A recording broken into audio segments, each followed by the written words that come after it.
Welcome to Pyramid One World Radio Network.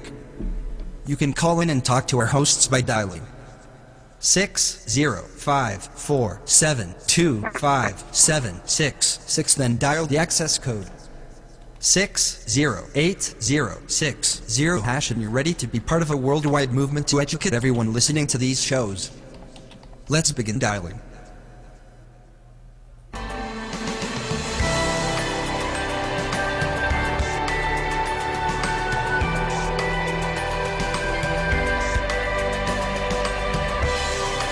This is a Pyramid One International Network presentation.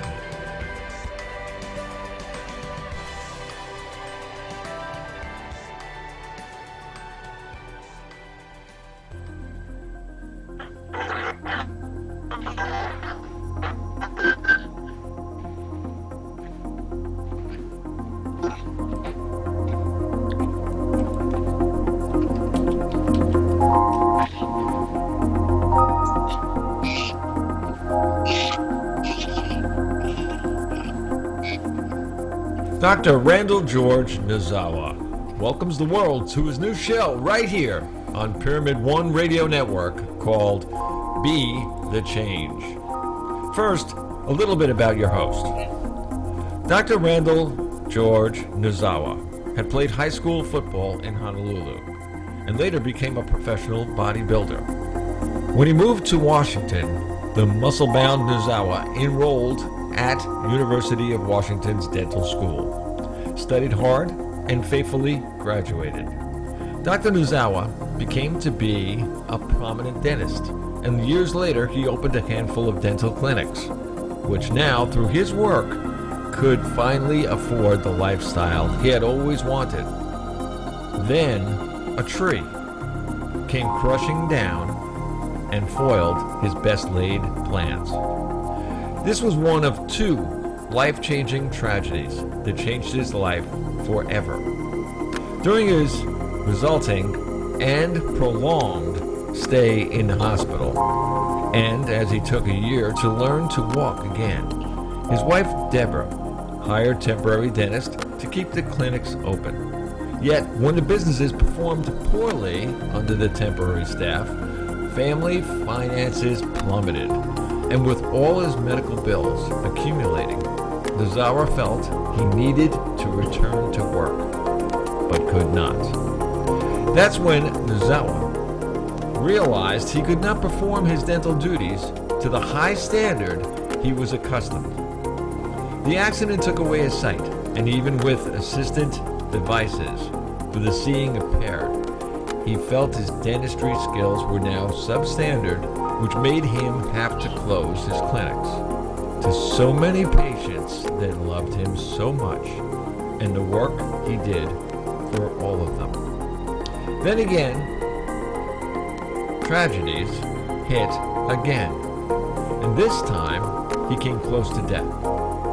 Dr. Randall George Nozawa, now blind, got caught in the middle of a couple's domestic violence incident on one fateful night.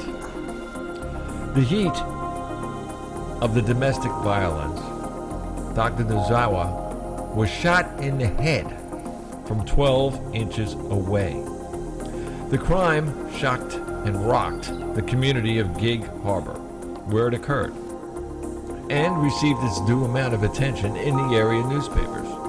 Looking back on it, Nozawa said that getting shot feels like thumping your forehead with the heel of your hand. It does not hurt.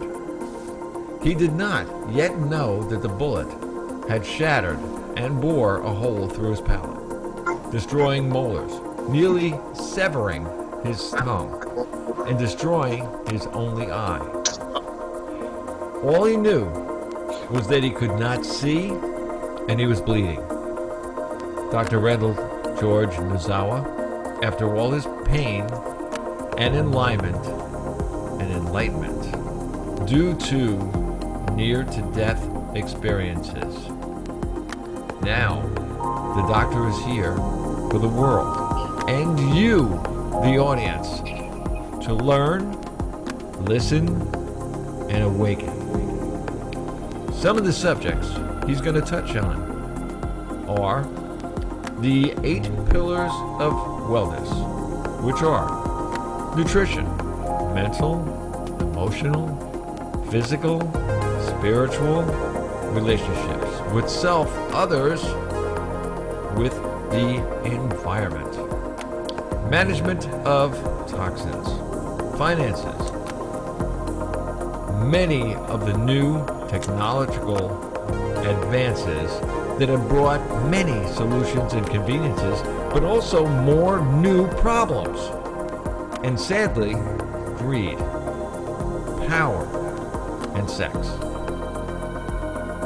Food that's no longer fresh from the earth and our water has been hijacked and contaminated by the big agricultural businesses or chemical companies like the ones we know about, and poisoned with herbicides or insecticides and antibiotics, petroleum products stored in chemical bleaching plastics filled with illness-causing GMOs and used as a political fodder to control humankind, infecting us with diseases and making us beholden to the pharmaceutical criminal racket.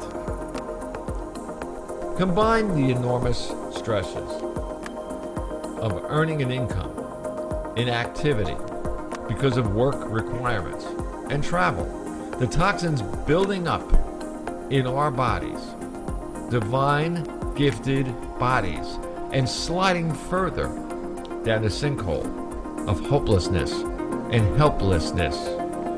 Humankind is suffering, and dying. Call the doctor today on his shows. Talk to the doctor. Listen to a show that will probably be a #1 daytime listening show on or before the year 2020, I predict. With great respect, it is Pyramid One Worldwide Radio Network's honor to introduce Dr.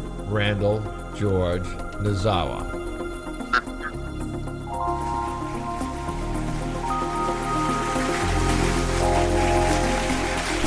Oh yeah, there you are. Oh yeah.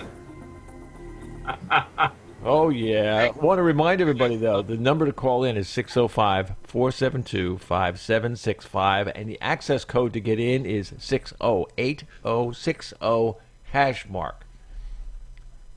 Doctor.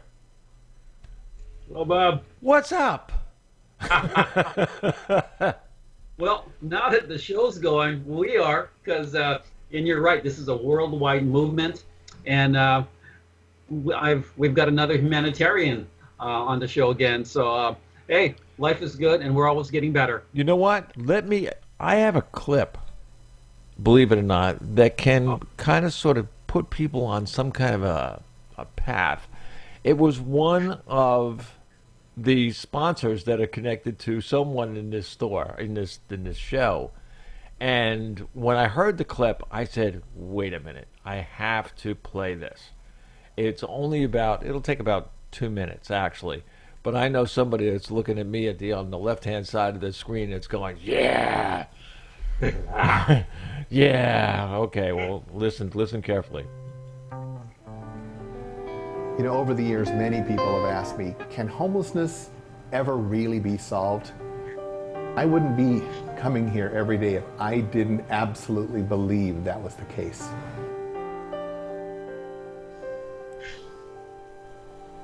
I guess the most depressed I had become when I realized maybe there was no out, that there was no rescue, there was no options left. You can't look down the road and see much of a future when you're on the streets. So from 18 to 23-ish, I was homeless, kind of floating. I seemed to make it through like a year and a half by myself outside. And so that meant like going out at night, scavenging for whatever, like food or clothes or out of dumpsters. But who are the homeless in Pierce County? 14% are families with children. 39% are female. 14% are victims of domestic abuse. 21% are chronically homeless. 6% are under the age of 21. And all of them need our help. What about it, Doc?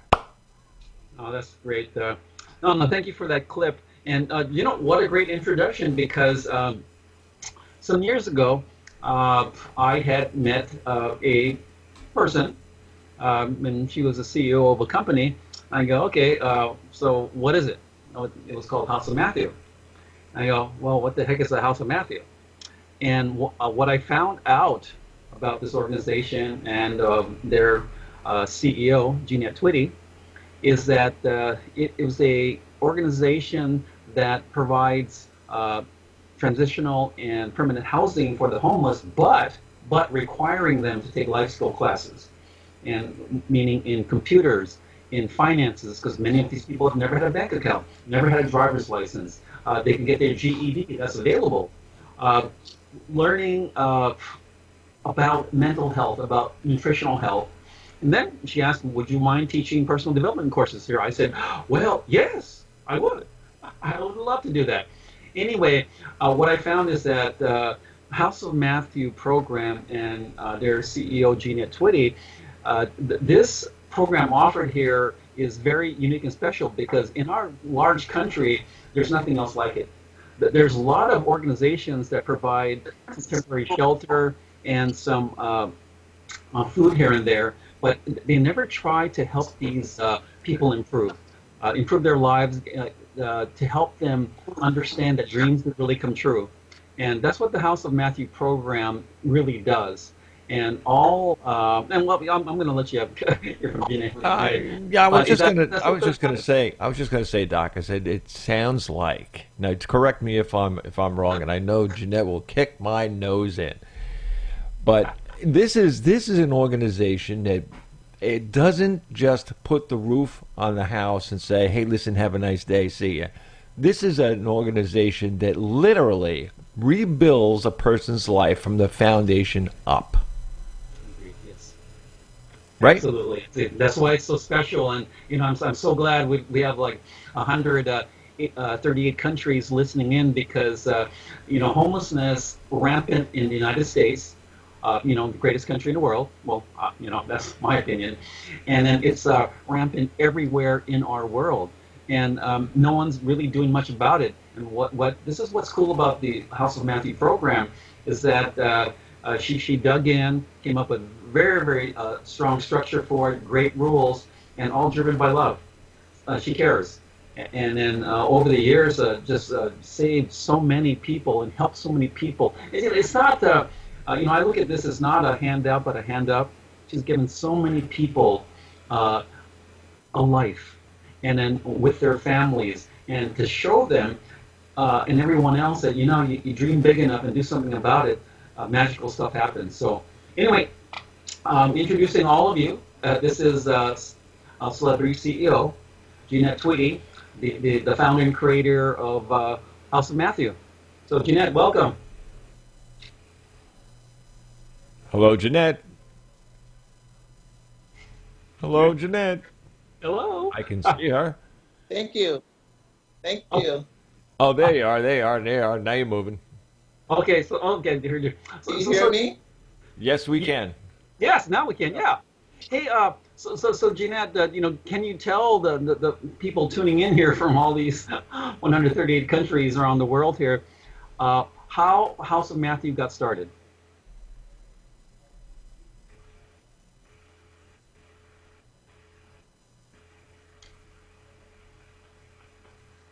She was there. Yeah, I heard her voice. I can see her. Oh, yeah. Okay.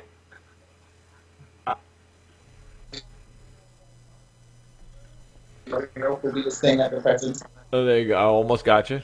And we decided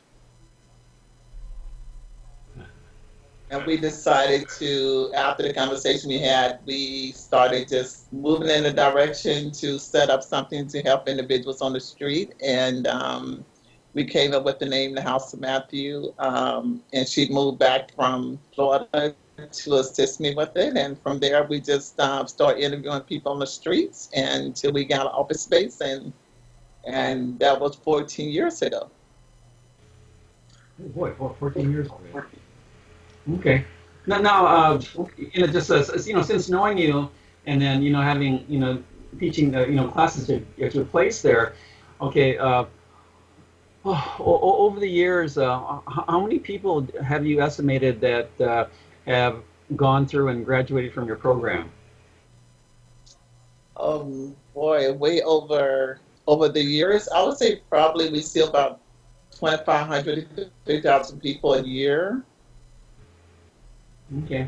Yeah. You told me something about that the other day. I was giving some thought to it, and what I was thinking is that you've got these people that successfully have completed the program and all that, but see, all of these folks have families, and so whether it's wife's boyfriend, girlfriend, or families and all that, and so with these folks that have because of you and how you touched their lives, is that you all that love has trickled out and to all these other people. So that's more than 2,500, 3,000 people. It's closer to 10,000, and because of your program, because one is you didn't have to do it.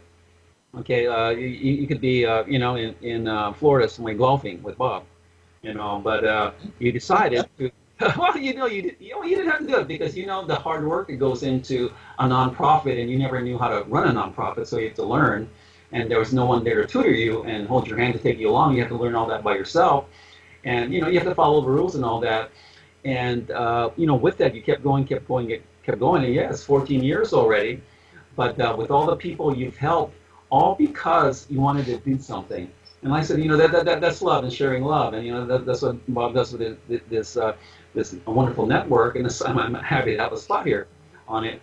But what you've done with not only these people, with finding jobs and all that, you're telling them that people actually care. There's a way to restart, and dreams can actually come true if I stick with it and work hard enough at it.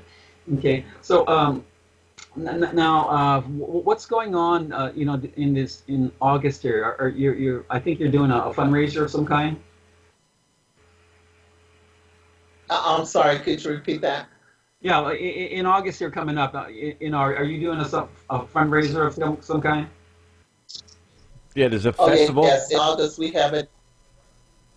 No, I was just going to say. Now 7th annual. Go ahead, you first. Okay.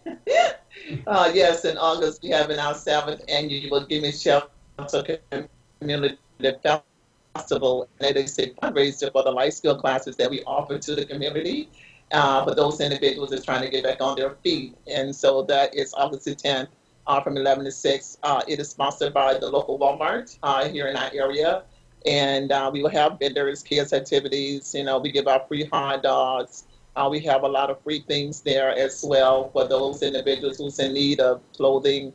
We have free haircuts, things of that nature as well. So it's a community festival, and there's something there for everyone.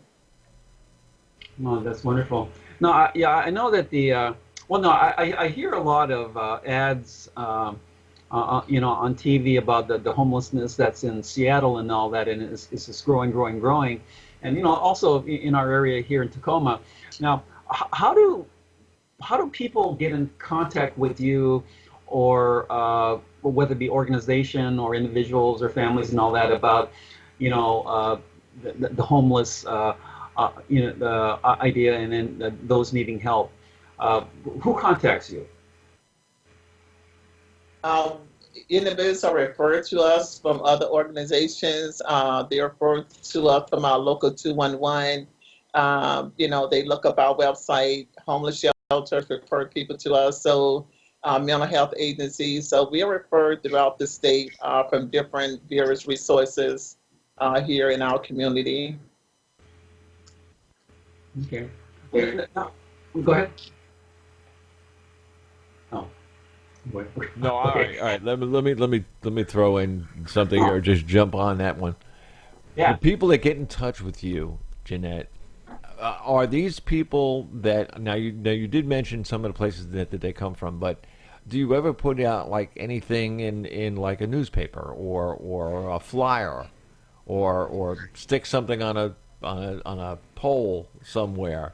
I mean, little things like that like one person, and I've seen this. I mean, I come from the New York area, so I've seen on the west side of Manhattan where I had a dental laboratory. It's really funny. The doctor's in he's a dentist, right?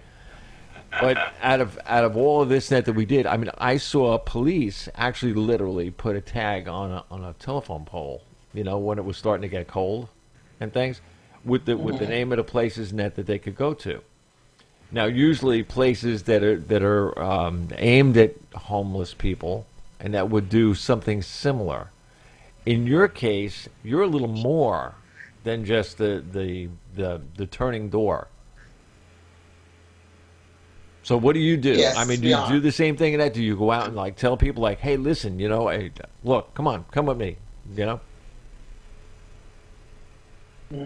Uh, we do put out flyers in the area here.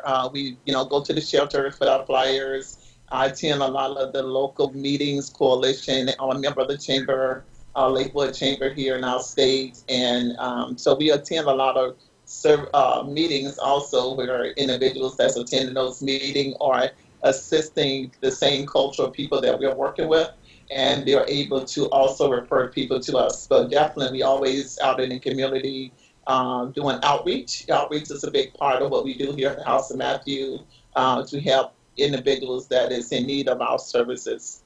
Go ahead, Doc. You were thinking. I know it. Yeah. I like listening to you guys talk. No, but now over the past 14 years, then, and as the organization has grown, what do you notice if there's a trend or if there's any, whether it's more males, more females, more families and their ages? Have you noticed any kind of trend?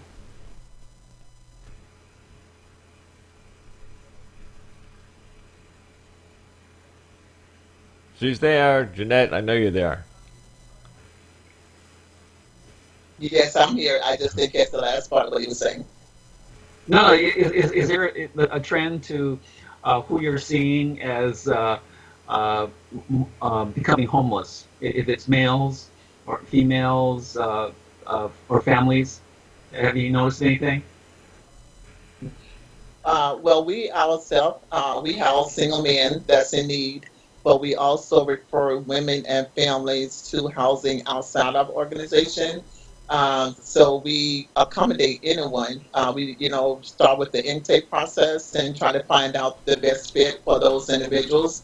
But even though we only house single men within our organization, we're always referring women, single women, families to housing outside our organization. So I have a resource list that I work with, and I partner with a lot of other organizations to help those individuals find the best fit of housing, the housing that best fit their. That's perfect. So it's a network. It is. Okay. Now, with well, knowing you and doing the classes and all that, it's I've noticed that that some homeless would like to remain homeless because one, they choose that lifestyle and some don't.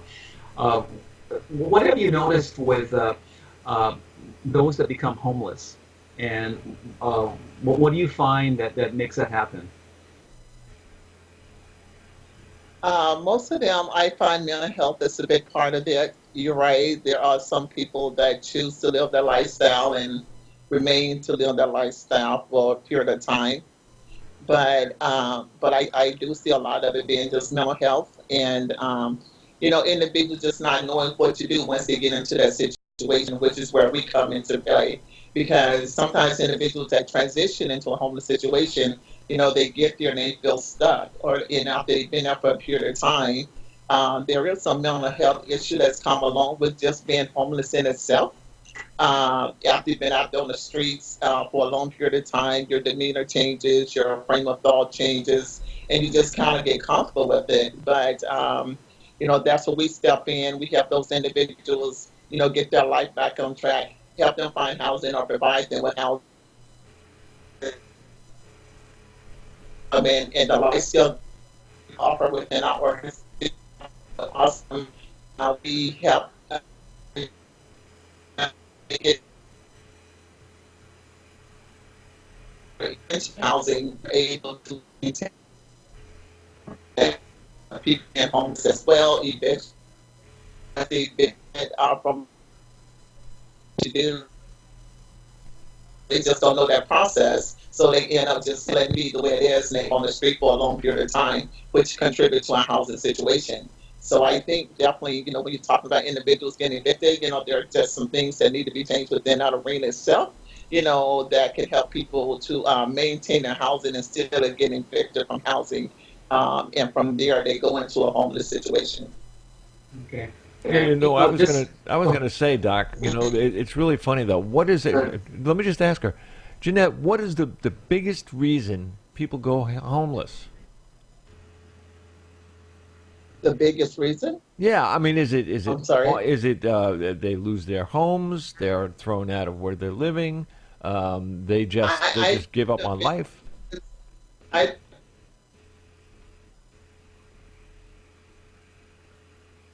And I passionate. I see that a big reason people in home mental health definitely is, about when they get an eviction, they just don't know what to do. They lose hope. Again, that's what we do as an organization.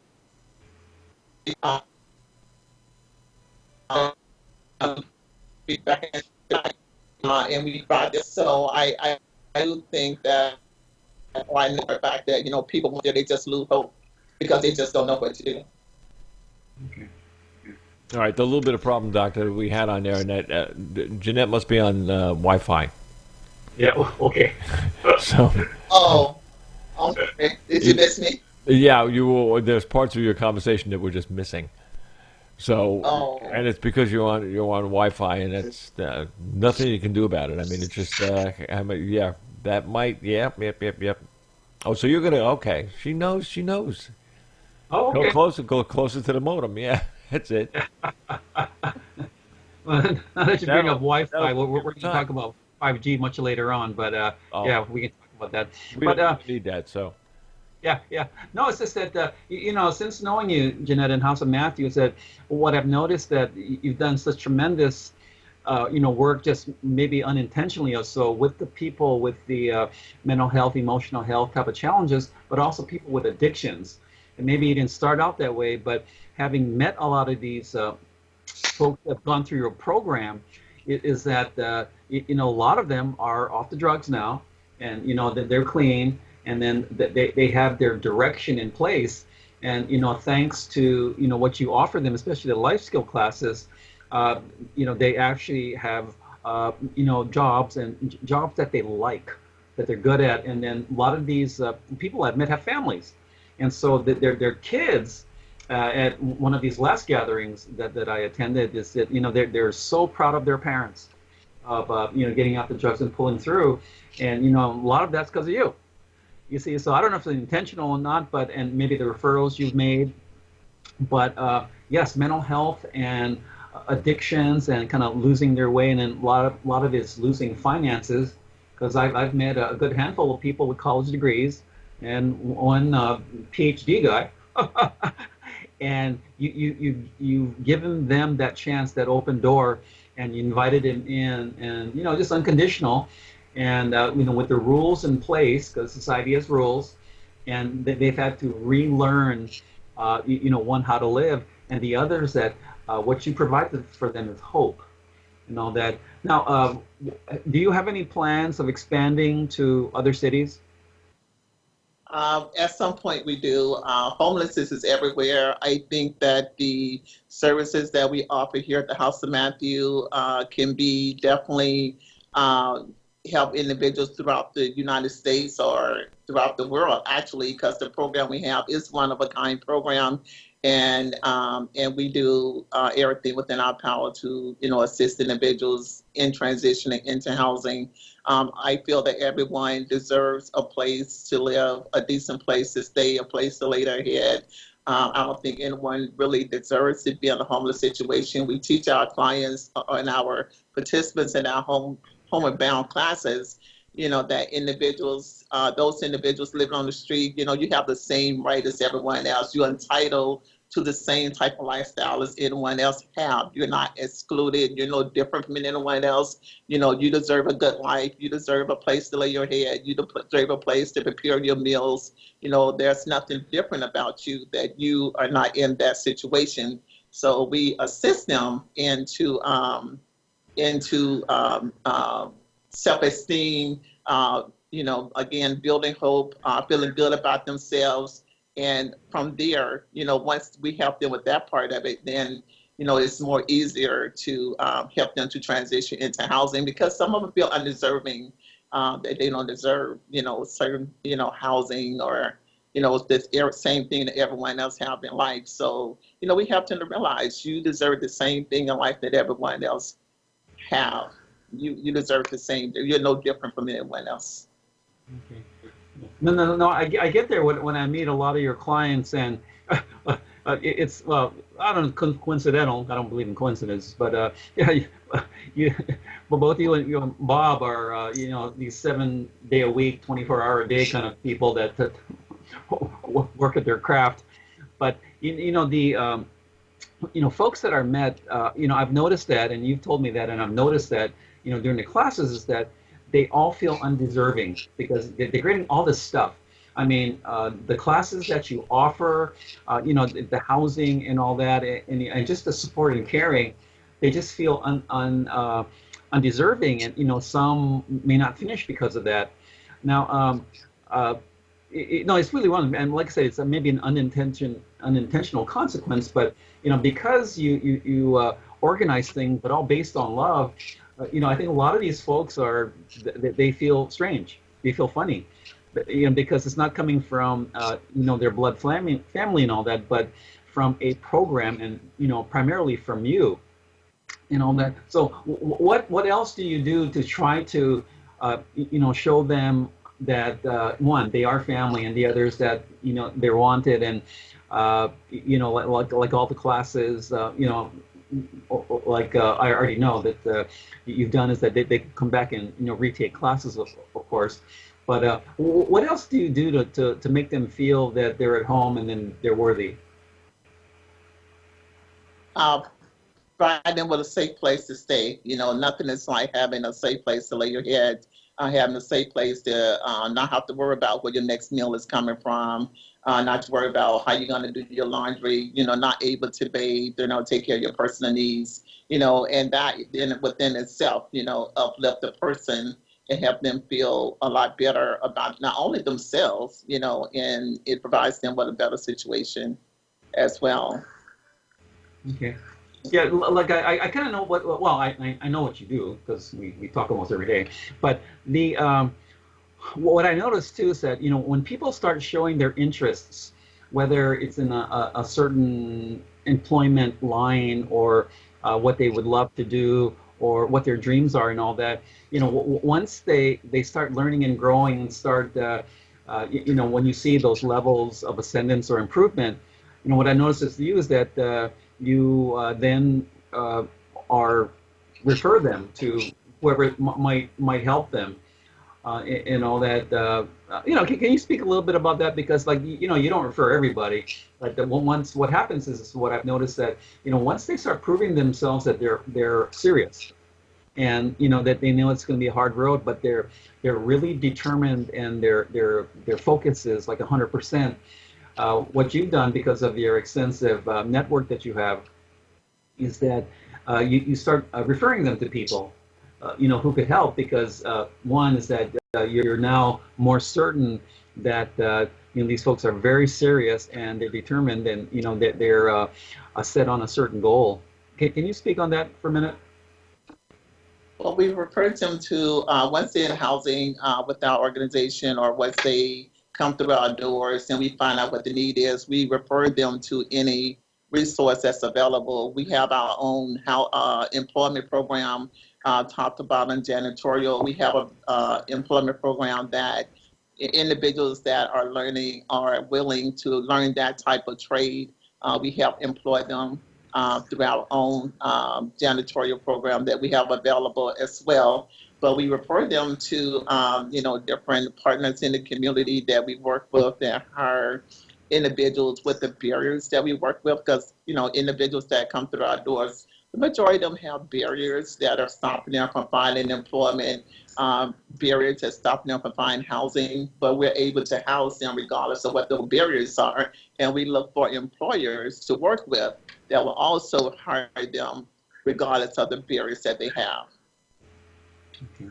No, that's wonderful. Bob, were you saying something? Yeah, no, I was gonna say one thing, and that must be really hard to find in partnership with employers to take people, and they're actually really restructuring the person. Yes, most definitely. It is hard, well, I'm going to say it's not hard now because I've been doing this for 14 years and I have built those relationships. Oh, yeah. But it did take a while to build those relationships. That's why we started our own janitorial service, top to bottom janitorial, that does commercial cleaning here throughout the Northwest, Pacific Northwest here.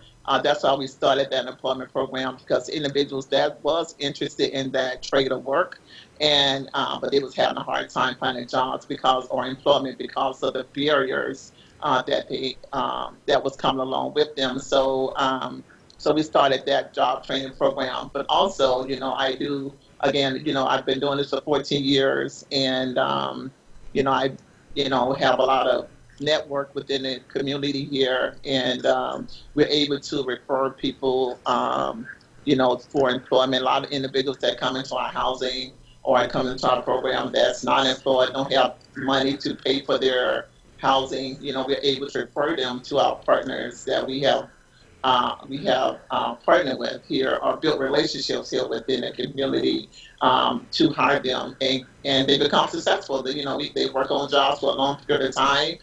They are very grateful. That's one thing I do find about individuals that are homeless is that, when you help them with something as employment or housing, or either when they come into our clothing bank, we have a clothing bank, we offer GED classes, we have a child support workshop, we partner with them, we partner department license. So we have a lot of resources here in the community, partnerships here in our community that we work with. But individuals that come into our clothing bank, come to our computer classes that we offer here, they are very grateful that, our life skill classes at the end of their course, they are 4 days a week for 5 weeks. And individuals that graduate from that program, we have an actual graduation ceremony. And Picasso's Catering have also been very big part of that ceremony, which is owned by Dr. Randall's wife, Deborah. They allowed us to have our graduation ceremonies there. We have a nice graduation. They receive certificates. They receive, they wear cap and gowns. And those individuals have never accomplished anything before or received any type of recognition for anything before in their life. So, and help them prepare them and dealing with working with people outside our housing. Wow, and you've got 24 community partners. You are blessed. Believe me. That is fantastic. I mean, you've got things like Associated Ministries, Catholic Community Services, City of Tacoma. Come on, how big do you want to go with this? Wow. Department of Washington Social and Health Services, Evergreen Empowerment Group, Greater Lakes Mental Health Hospital, Home Street Bank. I mean, it goes on and on and on. You are a success story on two legs. I mean, this is great. Yes, those are all our community partners. They work really hard with us, work really hard helping us to, to make sure the individuals that we work with get what they need, whether it's housing, whether it's clothing, whether it's employment, a hygiene package. We have a local church that make hygiene packets for us on a regular basis, for us to give out to individuals, such as at the event that we have on August the 10th at the Lakewood Walmart here locally. We'll be giving out hygiene packets. We have free haircuts. We have a gentleman that been cutting hair for us for free, for 7 years at that event. And, he works for American ABA Milton. He's an awesome person. So we have people that like giving back as well. Our GED instructor, Wendell, he drives all the way from Thurston County to conduct our GED classes, and he do that at no cost, and he do that 2 days a week, every week. So we have a lot of community partners that wants to give back, that wants to make sure that our clients succeed in whatever it is they're doing. So they don't mind going the extra mile or giving a little bit extra to make sure that happens. You see, Doctor, I was right. Love is catching. Yeah. It really is. No, I so agree. No, what I wanted to bring up is that initially, when we first started here, that the connection wasn't all that great then. So, it was actually you and your youngest daughter, Neosha, that sitting around the table one day, and, you guys concocted this thing, before you came up with the name of the place. But, so everyone out there, Jeanette's got 2 daughters, both happily married and employed and all that. But the youngest daughter, Neosha, is a lawyer. And like I said, it's always good to have a lawyer in the family because you never know when you're going to need one. Yes. Okay. But you see what happens, and I'll tell a little bit about, about you, Jeanette, is that, you're a single parent. And what you did is that you showed your children love, but they had rules. And, what you instilled in them, both of them, is that you want something, you got to earn it. You got to go out there and earn it, whether it's, in school or a job making money and all that. You have to earn it, and you got to do it the right way. And so that's what I see in House of Matthew. It is that, you're still a mother, except now you've got more children. And some might be older than you are. But see, that's what it is. It's love. No, it's love, because it's like, from there, as an adult, you're going to go, well, what can happen to me? I'm bulletproof. I'm invincible. I would never lose my job. I could never be homeless. Oh, guess what? Unexpected things happen in life, and then one day, who do you call? They go, what's this House of Matthew thing? Why don't I give this a try? So it's one of those things where, how you operated your family as a single parent.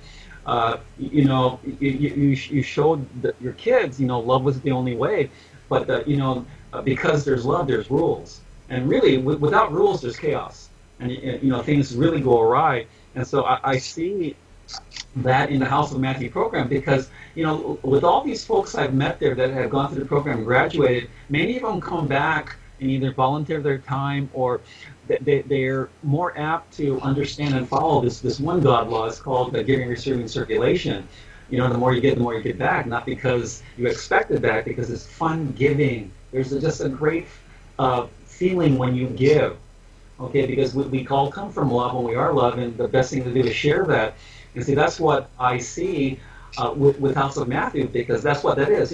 With all the technical stuff you need to do to operate a nonprofit, all the rules, all the schedules, all that, all based on love. And that's from you, because you're there almost 24/7. So that's what you do. But thanks to you, all these people now, they have a chance. Okay, and then not only from the stuff that they've learned from all the classes and all that, but I think they've expanded their love, and they've learned how to love, and it's unconditional love. And then and giving is a great thing to do. And so I think that we need more of that. And I also think that a lot of folks that go through your program, they're a lot better off than the regular folks out there, with the jobs and the car payment, the house payment, and rushing to and from to do this and that. In our country especially, a lot of us were not taught how to give. especially with the current administration, and I won't go into that very much, there's a lot of hate and fear going on. And what you have shown is that, love is not only a good concept, but it can be used in business, it can be used in families, it can be used in interpersonal type of relationships, and it is a good concept, to go, whether it's social or business, and there's a business to our social life too. So now, with House of Matthew, you have this fundraiser coming up here, soon, and all that. Any plans, for you for perhaps expanding for women or families? We do plan to expand, housing for women. We are looking in the fall to establish a program for young adults, 18 to 24. It is out in the Bethel School District area, and yes, we do plan at some point to provide housing for single women as well. Okay. And veterans is a big part of our organization as well. We do accommodate individuals that are, veterans. We do, they're a priority pool for them, for individuals that have gone into the military, transition out, and find themselves in a situation where they was not expecting, to be, which is homeless on the street with nowhere to go. So we have a lot of big part of our clients that we work with are veterans as well. No, that's wonderful. Yeah, well, no, I know that your husband Cornell, is a vet, and he works down there, also. But that is a, just a major plus to what you do, because we have this huge military, and after you get out, a lot of the promises aren't met. And all these folks have devoted their lives to the military and to serving to protect us. They kick to the curb, and from then, where you call? They call you. Okay. That's right. and what I found too is, you can speak on this also, is that I've met a lot of folks that are coming out of jail. Okay, and then it's one of those things where, with that jail type of label or stigma, once you start mentioning that, people don't want to touch you with a 10-foot pole. You see, and what you've done is that you give them a chance, and then you say, okay, that was then, this is now. If you're that same person, then you don't need to talk anymore. But if you want to be the better version of yourself, this might be your program. So, can you speak on that a little bit? Because I've met many folks that have come out from from jail, from being incarcerated, and then no one would give them a chance, but you did. So, can you speak on that for a little bit? That is a part of the barriers that they have when individuals come into our program, is one of those other barriers, along with evictions, along with on a previous landlord, along with the mental health, along with the drugs. That is another barrier. Being incarcerated is one another barrier that individuals have, which can stop them or work against them when they are trying to find not only housing, but employment as well. And in our life skill class, a portion of that class, we talk to individuals we teach individuals that have been incarcerated about how to explain those barriers to a landlord. Because when you're looking for housing, you have to know how to explain your situation. You've been incarcerated, for whatever it is, how long, and you have to put that on the application, and you have to be able to explain, that situation to a landlord. So as part of our life skill classes that we offer here at the House of Matthew, we do talk to individuals, teach individuals about that, how when you go out to get hired for a job, and they ask your background history, and you've been incarcerated, you have to know how to explain that to an employer, in order to get hired. So, we do work with individuals that have been incarcerated, and we do assist them with housing and all resources that is going to help them get back on their feet, because, just because you made a mistake, or just because you, took the wrong path, don't mean that path has to define you, or you should live the rest of your life with that attached to you. Oh, that's wonderful. Good, Mom. No, I was just interested. You know, I was like really into the conversation. It was, you know, like you have to. I mean, I didn't know that you real. I mean, really, you're teaching me, Jeanette. Really, you have to teach someone. I never thought of that. That was like the last thought in my mind. How do you teach someone that's been in jail how to tell a landlord, "I'm a nice guy"? I mean, that's really from A to Z, and you forget the rest of the other 24 letters in between. It's not an easy thing, especially when you're going for a job. Jobs, they all want to do a background check and that or whatever. I know out here in Florida and all the way up the East Coast from New York, and background checks. Where did you live before? Where'd you do this? Where have you lived? This is funny.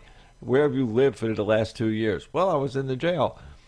You know, I mean, things like that. I mean, what do you tell these people? I mean, do these people just go out and say, I mean, the best thing you could do is the truth always pays. So the more truthful you are, the more that employer will probably appreciate you more because you actually had the guts to come out and tell them the truth. But in that, how do you tell somebody to win over the sale of that job? Well, I mean, honesty, of course, like you said, is the first thing, and you'd be surprised, when the individuals are honest with the employer and tell them what their barriers are. We do work with a lot of felony-friendly employers, so the employers that we refer these individuals to know that they come with that type of barrier. They are coming with something. They might not know exactly what it is, but they know there's something there, with the criminal justice system. So they are willing, they are second chance employers, and they are willing to give individuals another chance. And most of those individuals, the majority of those individuals, once they give them a chance, they make it work on their, in their favor, because they know that it's hard for them, to find another job or to find other housing. So once they are into housing or into employment, they actually do a really good job and are the best workers that you can have because they are limited. And you said 2 years, but actually looking at more like 10 or 15 years, is way. Actually. So 2 years was really lightly. No, that's what they do around here. Like what we were doing like 2 years ago, and I'm like, okay, I was over there. Yeah, I mean, for me, from what I do, and I mean, I've been in every single state in the United States. I've played, I've sang, I've performed, I've done them all. And it's like you hear all of these things and that of what goes on. And when I actually read about the organization House of Matthew, I was amazed. That people can actually go that far out on the end of a limb for anyone. It just doesn't. I mean, you don't hear it all around.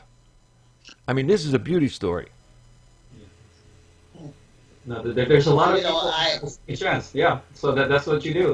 This is what Jeanette does. Gives a lot of people, second chances when, second and third chances, and when society doesn't, then, we all need that. But like I said, that. For me and Jeanette and House of Matthew is that it's very special because it's when you given our current political climate that is, and hate and fear, the concept, the organization called House of Matthew is the direct antithesis of that. It's the opposite. It's one of love, first chance, second chance, third chance. Hey, you want to come in? And you be upfront, you're honest and authentic. Okay, you want to get someplace I can help you. Okay, but you've got to be committed to it, and you have to be a constantly growing person and a better version of yourself. And so that's what that House of Matthew is to me, and this is how Jeanette runs it. And like I said, with all the laws and the rules and all that's required here, it's all based on love. Okay, and then. My favorite is more, law of attraction kind of stuff, which is one of the God laws. So Jeanette, can you, speak on this one guy that has come into your life that, I forget his name, but it's one guy you had maybe spoken to a couple years ago, then kind of disappeared and came back, but he's some kind of social worker, Uh, and he was homeless himself and addicted, and now he's working with you. And he was at one of the last meetings that I attended. Do you know who I'm talking about? Yes, I do. We do have a gentleman that have worked in our program. I mean, that came through our program. And he was released from incarceration, and he, got was able to get into housing, got employment, got back in, was able to get back in school, and now he is working as a social worker here in the state of Washington. So he is one of our success stories as well. We have several success stories, but he is a big one, that's for sure. No. See, I remember him, and when he got up and spoke, that last time I was down there at one of your get-togethers, it's one of those kind of jaw-dropping things. And from there, it's like the whole room is silent, going, "Wow, look at that! You actually should be dead, or being on the street again because look what you had to overcome." And a guy like this goes, "I've never was good in school, but I've got a counselor who says, hey, go to college." Well, how do I do that? I can't even get through high school, and then he did. And, he was nurtured and encouraged and all that. And this counselor was a very good counselor, saw the good in him, like you see the good in people. And then, with that, say, hey, I'm with you all the way here. It's not going to be easy, but hey, you want to go do it? Let's go do it. And then, so when people cross that line of fear, they find out, oh, I made it. As opposed to you stay in your safety comfort zone, you're going to stay right there. And so, what you do and House of Matthew does is that, you expand that hope and say, okay, this is going to be scary. It's not going to feel good, but you take that first step, and I'm here with you, and then small steps at a time. And so you're constantly building, self-love. You're constantly building esteem, and you're constantly building courage. And I see that with a lot of the House of Matthew graduates, that their courage is ramped up because now they're confident, and besides all the skills that they have, that they've learned how to love themselves. And, that comes from you. And this is what you live, and you live by teaching it, but by, just doing that every day.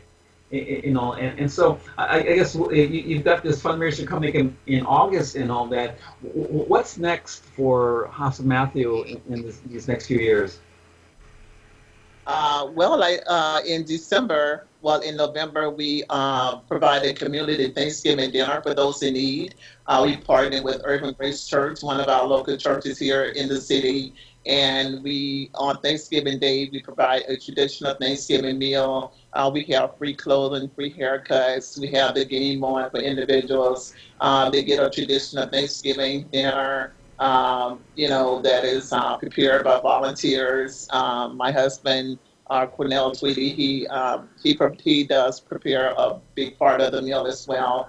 And individuals can come in on Thanksgiving Day and have a traditional Thanksgiving dinner where in most situations they would be by themselves on Thanksgiving or just be out on the street just trying to, get whatever it is they can find, laying around, on Thanksgiving Day. And Thanksgiving is a day of giving thanks and showing how grateful we are. And so that is one of the events that I really myself is one of my favorites. Is on Thanksgiving Day we provide a traditional Thanksgiving meal for those in need, and we serve over 300 people every Thanksgiving at that particular dinner. We've been partnering with Urban Grace Church and providing that for about 4 or 5 years now.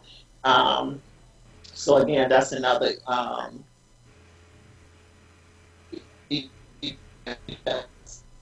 they go for the conversation with you in the community. And then in December, we provide a free shopping day for those in need. So individuals that are, who, want to give a gift to someone or just not going to receive anything for Christmas themselves, they can come out and they could, shop for things that, for Christmas, whether it's T-shirts, underwear, toys, whatever it is, household goods.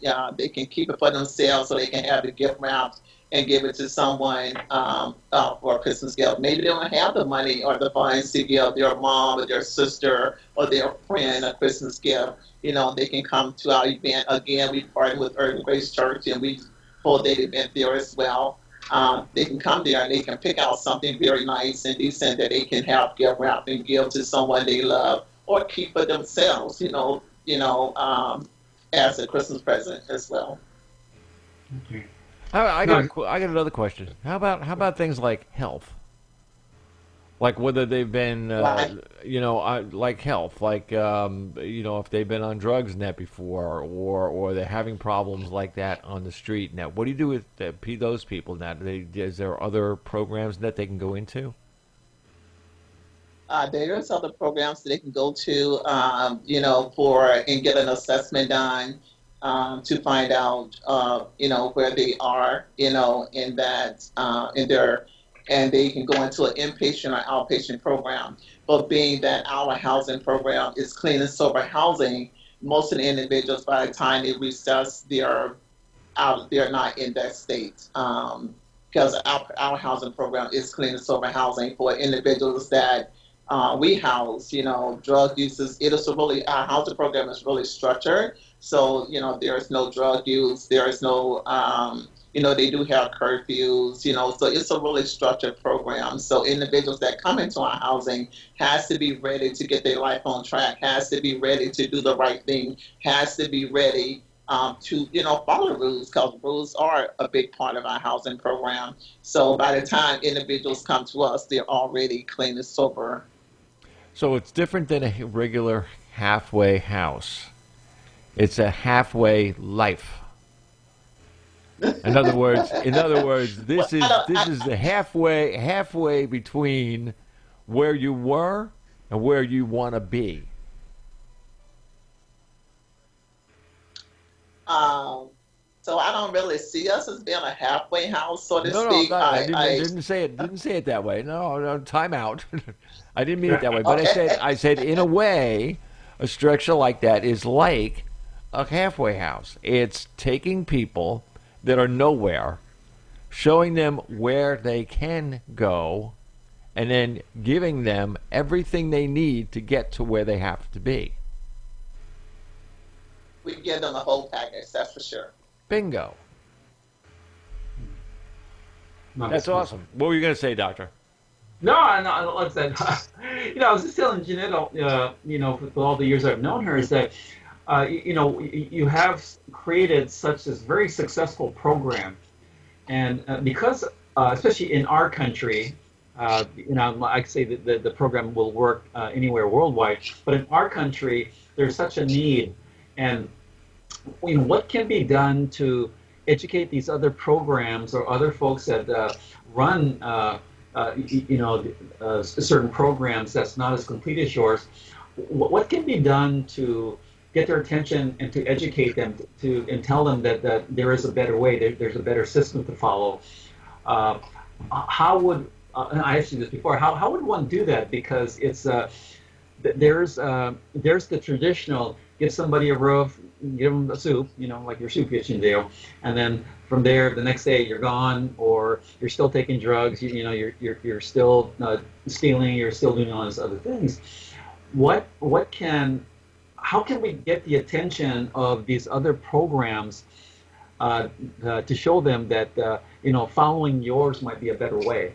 How do we explore doing that, or are you in a network of nonprofits that you can speak to this on? Yes, we go to a lot of the coalition meetings. We go to a lot of the CPTS meetings. So locally here, again, we definitely go participate in a lot of the outreach, homeless connect programs and things of that nature, where we can communicate with other individuals that do similar things to what we do, and network, and share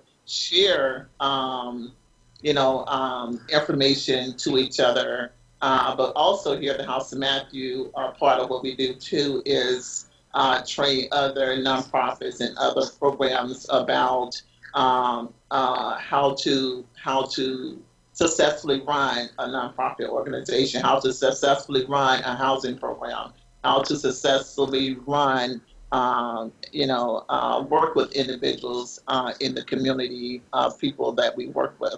So that is another part of what we do here within our organization. So individuals can call us, and discuss that with us. Our phone number is 253-301-0508, and I can share that information with them on how they would go through the process and get that process started. And anybody, by the way, that needs that information, all that information, and the links, and the telephone numbers, and the addresses, and the whole 9 yards is on the blog that's out right now, and it will be up until Saturday. So from now till Saturday, you have plenty of time to get in there. Just write to bobcharlesshow@live.com, and what we will do is we will send you the link, and you can learn more. What do you think, Doc? No, that's wonderful. Like I said, I always love chatting with Jeannette and all. But, it's one of those things, but because I don't know anything about politics, I've told you this before, what a great thing this would be for the state of Washington, for, a program like yours to get into Seattle, to get into Tacoma, more fully, to get into Olympia. And so all elected officials have this problem. What do you do with the homeless people?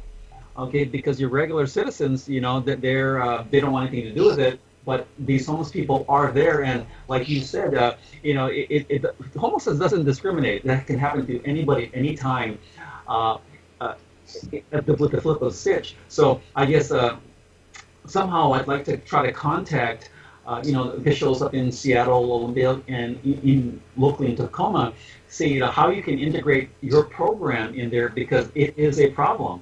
And, what you've done is that, of course, I like the money part, is that you've increased our economy by getting all these people graduated through your program and employed. So you're adding back millions and millions of dollars by training them, giving them skills, and giving them hope. So it makes sense to me that you get more homeless people that way, with this kind of training, with House of Matthew style training, and then it increases the economy. So there's more money around. And and these folks can live happy, successful lives. They'll have families, and now they're influencing the next generation. So anyway, that's what I see next for you. And like I said, it's wonderful teaching classes, at your place, and what you do is so tremendous. Thank you, Dr. Van. That work with you has been awesome.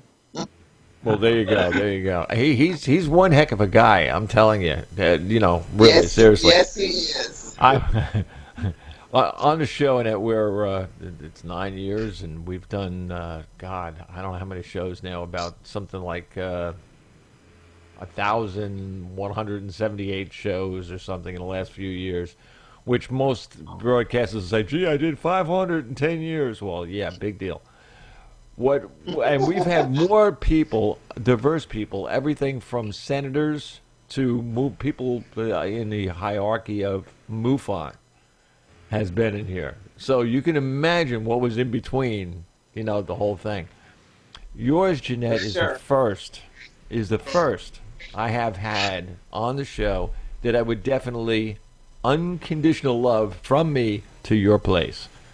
It is unbelievable, the job that you're doing. I'm telling you. I mean, I come from an area where I'm in an area. I'm in Florida. There's homeless people all over the place. And the thing is, you would love to go out and just grab them all and say, "Look, come on, let's go. We got something for you to do." I'd love to do that, but it's your kind of situation that is going to, and it could spread to every inch of this country. Wouldn't it be nice? I mean, people can learn from you. You understand what I'm saying here? This is, I mean, really, this is like good. I agree. Oh, there you go, Doctor. Or better still, Jeannette. Where can we get in touch with you? What are the numbers? What's the addresses?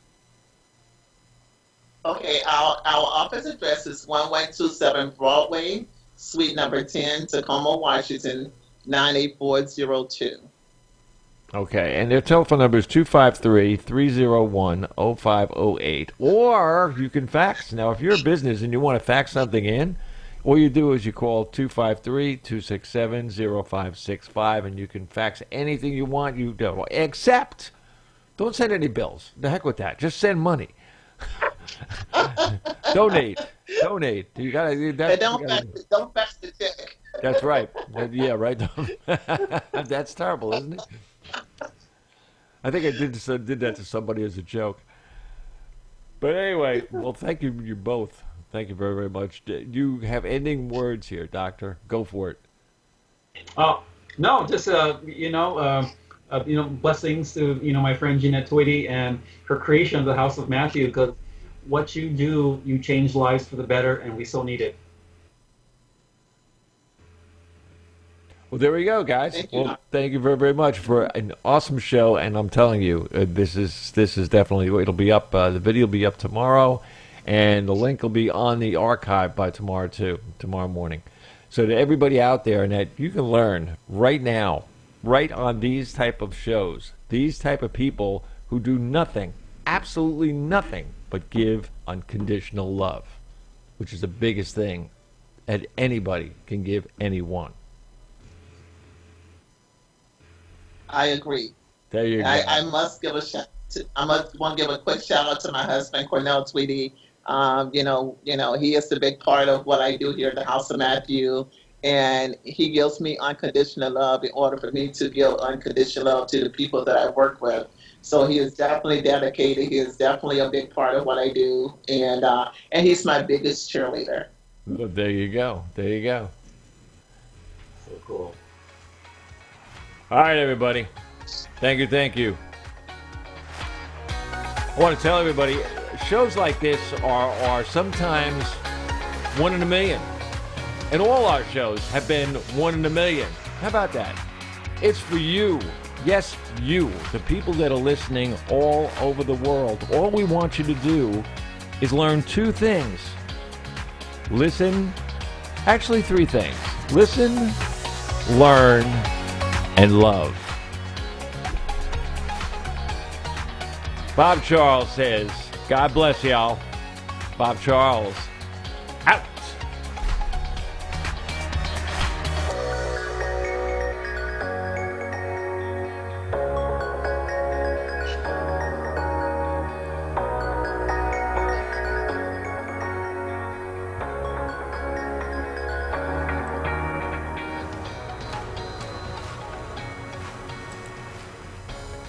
Woo.